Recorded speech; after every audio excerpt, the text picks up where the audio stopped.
یا وارث اللهم صل علی محمد وعلی آل محمد وبارک وسلم۔ درود و حمد و ثنا کبریا کی بات کرو، خدا کا ذکر کرو، مصطفیٰ کی بات کرو۔ اس میں اللہ ذات ہے، باقی صفات ہے۔ اس میں اللہ جس کو بتاتے ہیں وہ ذات اللہ ہے۔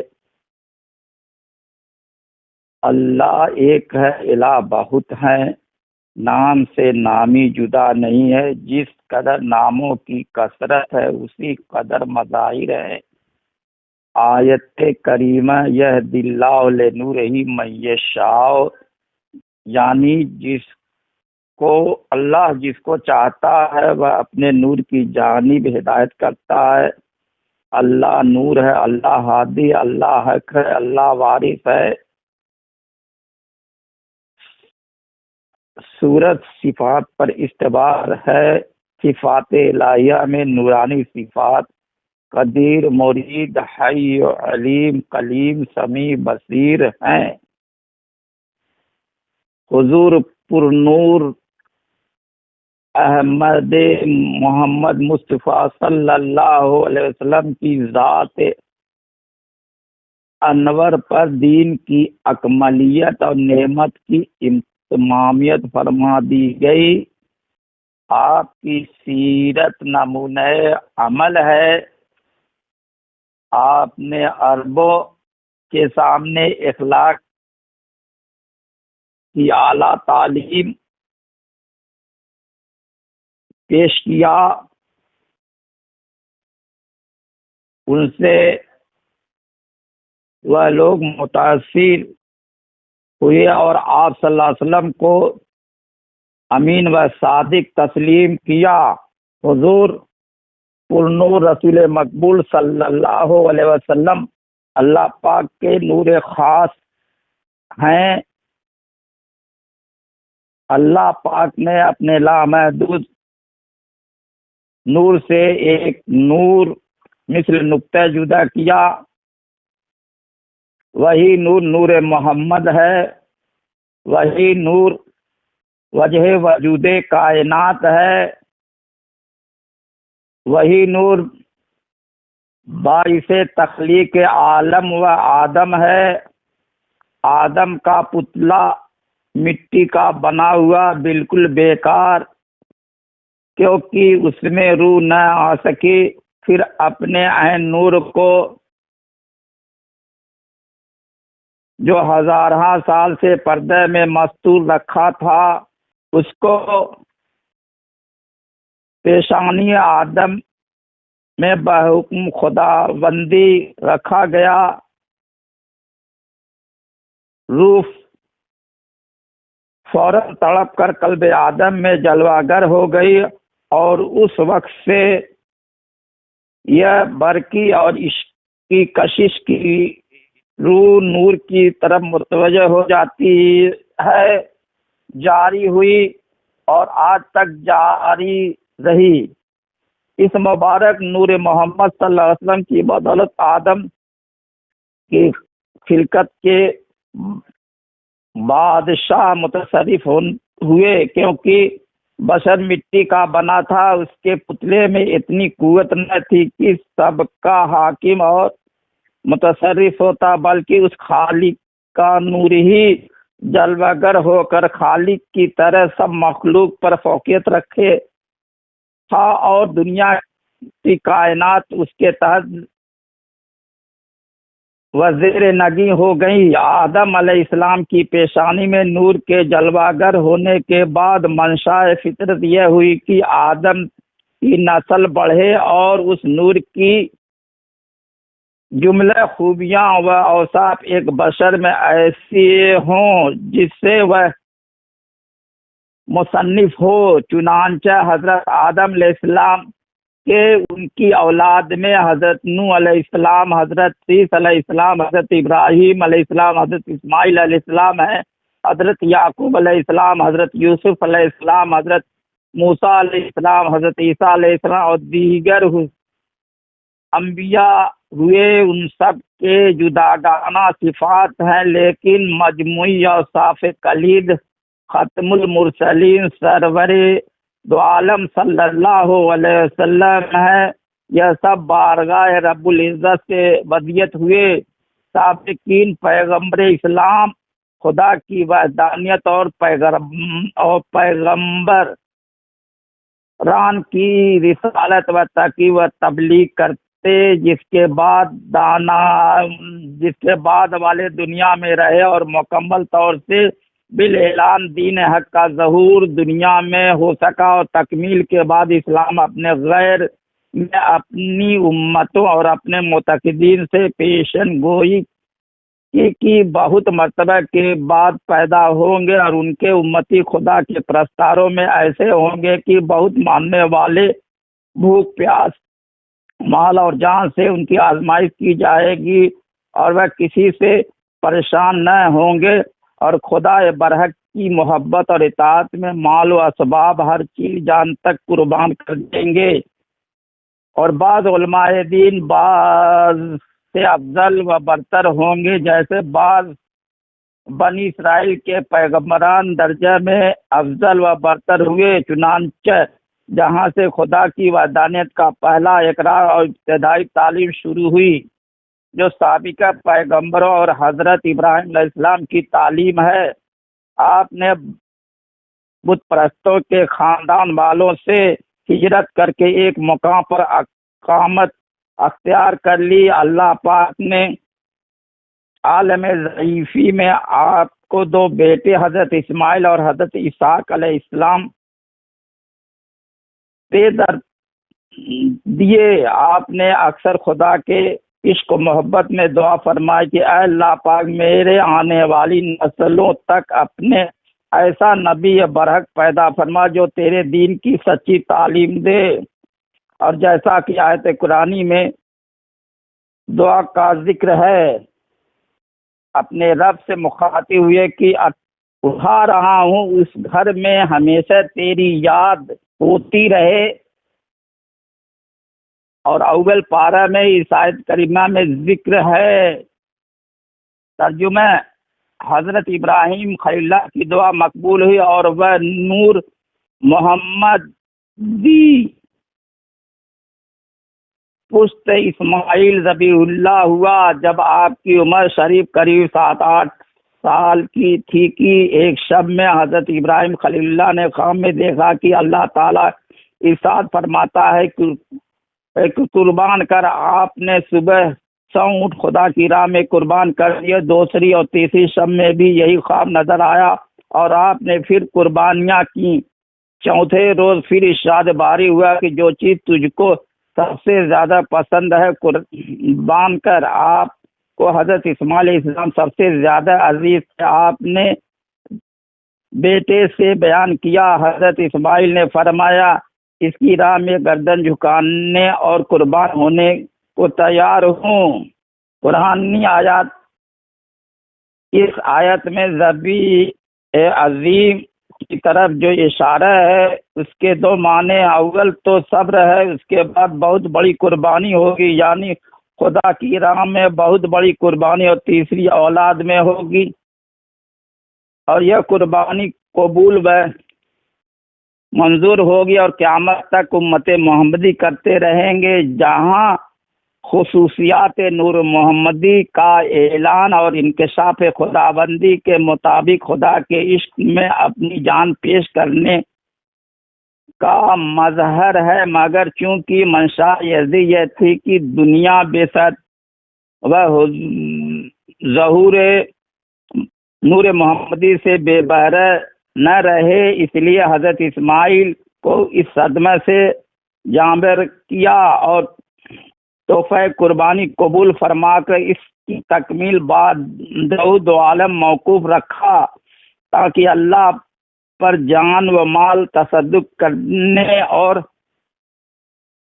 قبل اپنی جان پیاری کی شہادت و تصدیق دوسرا آنے والا پیش کرے۔ چنانچہ حضرت اسماعیل کے بعد حضرت موسیٰ کلیم اللہ اور ان کے بعد دنیا میں حضرت عیسیٰ علیہ السلام تشریف لائے۔ حضرت عیسیٰ علیہ السلام نے دنیا والوں کو خوشخبری دی کہ ہمارے بعد ایک بہت برگزیدہ اور جملہ اوصاف و محاسن لیے ہوئے ایک نبی آخر الزماں پیدا ہوں گے، جن کا نام پاک احمد ہوگا۔ علماء بنی اسرائیل کا عرصے سے اس ذات والا صفات کی آمد کے منتظر تھے۔ 14 برس گزر چکے تھے، آخر کار وہ نور کرامت ظہور اب سے 1300-1400 سال قبل دنیا میں طلوع ہوا۔ حضرت آدم علیہ السلام سے لے کر حضرت عیسیٰ علیہ السلام تک وحدانیت کی تعلیم، تبلیغ و اخلاق اور ہدایات سے دنیا کے گوشے گوشے میں پہنچا دیا۔ تعلیم اور تربیت کا سلسلہ بدستور جاری رہا ہے۔ حضرت رسول اللہ صلی اللہ علیہ وسلم کی بعثت سے تمام دنیا اللہ اور اس کے پیغمبروں کی تعلیم و عبادت سے واقف ہو گئے، اور وہ کتاب عطا فرمائی جس سے سابقین کی ضرورت نہیں رہی۔ وہ ایسی کتاب جس میں اللہ کی عبادت کرے اور دنیا سے جدا رہے، اور اس کی عبادت کے طریقے بہت سہل الاصول و پاک کتاب حق ہے۔ اس کے ذریعے سے دنیا والوں کو دنیا میں صحیح طریقے سے رہے خدا کی عبادت کے راستے دکھلائے۔ قرآن مجید آسمانی کتابوں میں آخری کتاب ہے، اس کا ایک ایک حرف مصدقہ اور برحق ہے، جس پر ہمارے آقا دو جہاں نے عمل کر کے دنیا والوں کو دکھلا دیا۔ جو واقعہ بوجہ کسر شان نبوت اس زمانے میں ظہور پذیر ہوئے تھے، وہ بعد آپ کے اولاد نے عملی جامہ پہنا کر دنیا کے سامنے کر دیا۔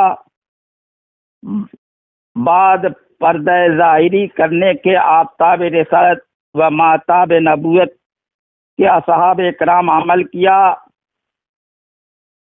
اہل بیت رسول اور اصحاب رسول یہی وہ لوگ ہیں جنہوں نے تعلیم و تربیت رسالت مآب صلی اللہ علیہ وسلم سے پائی ہے۔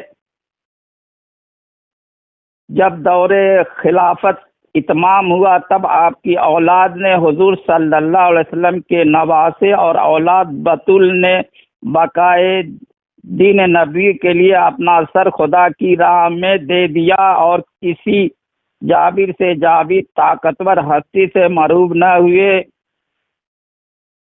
یہ ہے ثبوت اللہ ان اولیاء اللہ لا خوف علیہم ولا هم یحزنون۔ حضرت امام حسین علیہ السلام نے بے دین جو خلاف شرع محمدی عامل تھے، اس کے حکم کو نہ مانا اور توحید و تجدید دین نبی کے لیے 72 نفوس کے خلیفہ وقت جرار یعنی بادشاہ جرار لشکر سے لڑ کر جان بحق اور شہادت اس بات کی پایا ثبوت تک پہنچا دی کہ یزید ملعون کی جانب سے آزادی مذہب غلط و باطل ہے، اور قانون اسلام جو جاری کردہ نبی برحق قابل تقلید اور قابل عمل ہے، اور پیغمبر اور بغیر اس پر عمل کیے ہوئے کوئی راحت و امن بشر نہیں کر سکتا ہے۔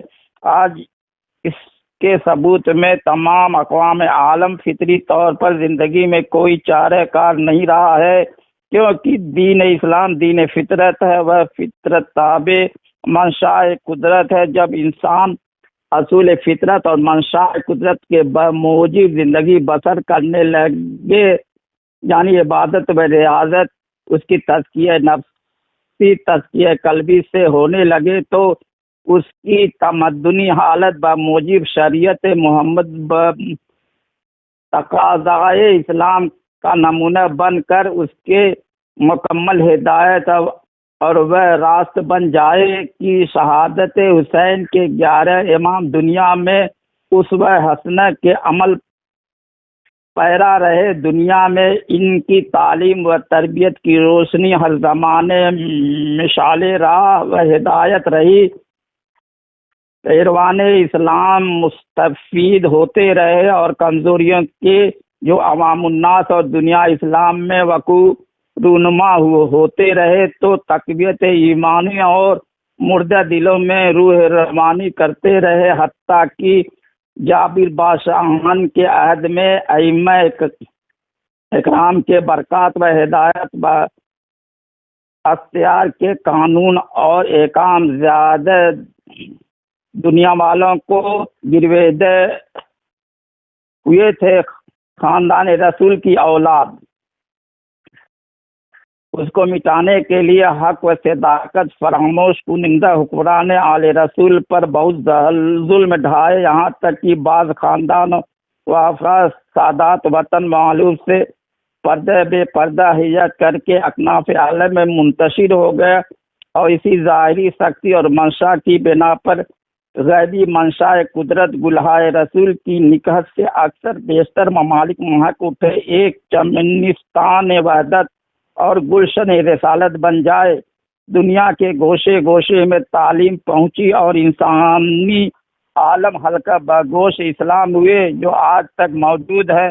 وحدت اور اتباع رسالت کی آوازیں اذانوں کے ساتھ دنیا ہستی نہ رہی جس کے گوش میں نہ پہنچی ہوں۔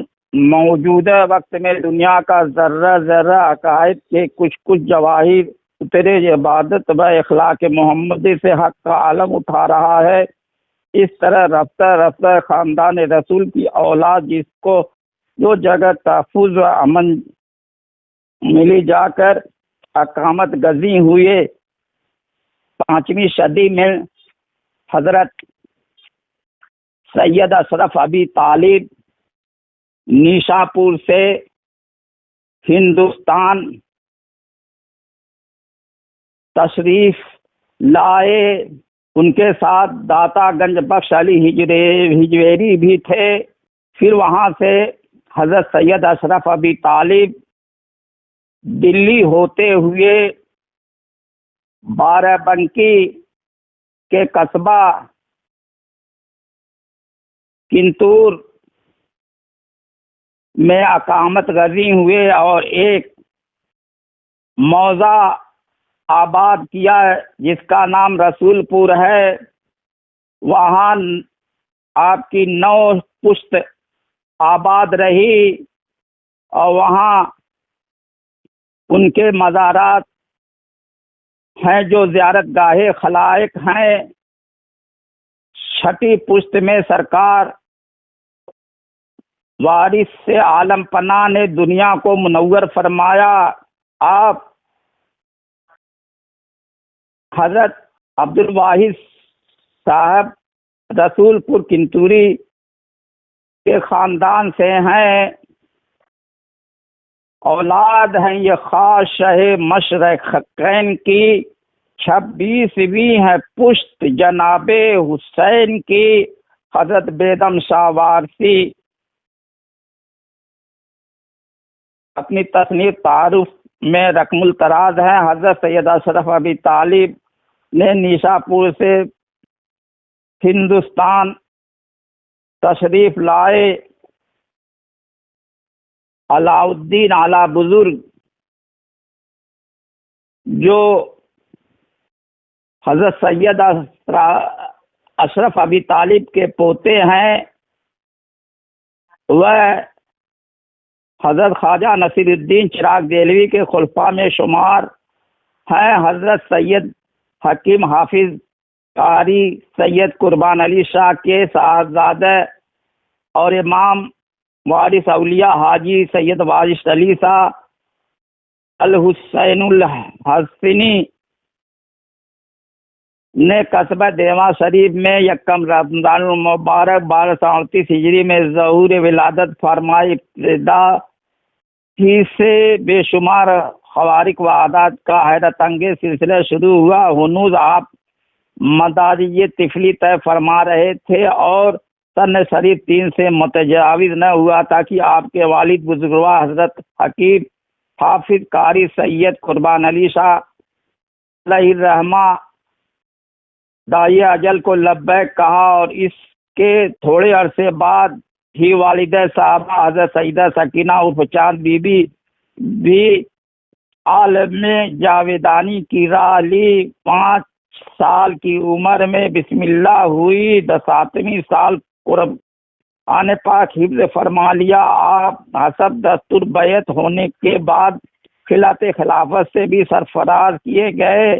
ابھی عمر شریف 13-14 سال ہی کی تھی کہ سلسلہ تعلیم بیعت و ارشاد شروع ہو گیا، اور چونکہ نسبت عشقیہ ہمیشہ غالب تھی، اس لیے کسی خاص مذہب اور ملت تک آپ کا فیضان ہدایت محدود نہ تھا۔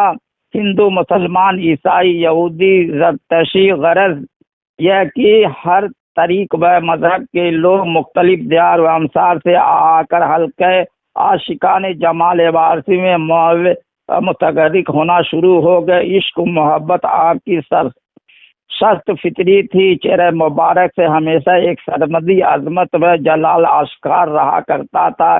یہ بھی ایک عجیب بات ہے کہ کی تمام عادات و خصائل تمام سنت نبی کے مطابق تھے۔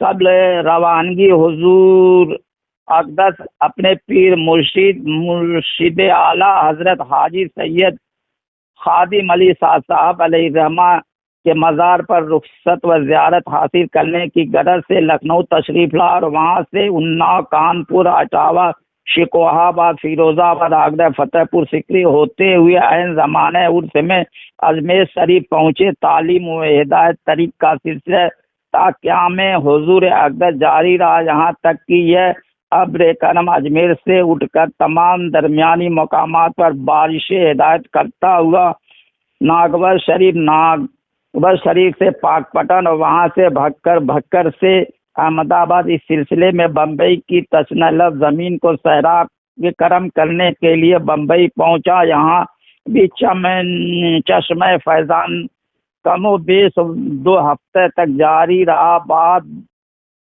مسافت بحری حضور انور نے جہاز سے اتر کر پہلا قدم سرزمین جدہ پر رکھا اور احرام شریف زیب تن فرمایا۔ اسی سفر اول کے دوران میں آپ نے جبال مقدس، کوہ عرفات، کوہ طور، کوہ لبنان، غار سور، غار ہیرا میں عرصے تک خلوت فرمائی۔ بیت اللہ شریف، بیت المقدس، مسجد نبی اور نجف اشرف میں خاص راہ راست اپنے جد اعلیٰ حضرت سیدنا علی کرم اللہ وجہ سے نسبت اویسیہ حاصل کی۔ اس کے بعد کربلا معلیٰ، قادمین شریف، بغداد شریف میں ریاضت و مجاہدہ فرمایا۔ اہل حرم میں سے اکثر خاندان آپ کے دست حق پرست پر بیعت ہوئے۔ ایران، قسطنطنیہ، روس، جرمن، افریقہ، فرانس میں بھی سیاحت فرمائی۔ یکم صفر 1323 ہجری مطابق 7 اپریل 1905 جمعہ کا دن تھا کہ حضور انور ہماری ظاہری آنکھوں سے پردہ فرما کے حجاب عصمت میں مستور ہو گئے۔ آپ نے ہمارے درمیان 2 مخصوص یادگاریں چھوڑا ہے۔ ان میں سے ایک آپ کے ارشادات ہیں، دوسرے آپ کے لباس ہیں جو طریقہ وارثیہ میں جاری و ساری ہیں۔ آپ طریقہ وارثیہ کے بانی ہیں۔ آپ کے ارشادات سے آپ کی شان و عظمت کا پتہ چلتا ہے۔ جو لوگ تصدیق سے محروم تھے وہ آپ کے در پر آئے تو آپ نے ان کو تصدیق کی دولت عطا فرمایا۔ آپ نے ہر طبقہ اور ملت کے لوگوں کو تصدیق کی دولت سے مالا مال فرمایا۔ وہ نور محمد ہے، قندیل کی صورت میں تصویر ابھر آئی، صورت کو چھپاتے ہیں یا وارث یا وارث یا وارث۔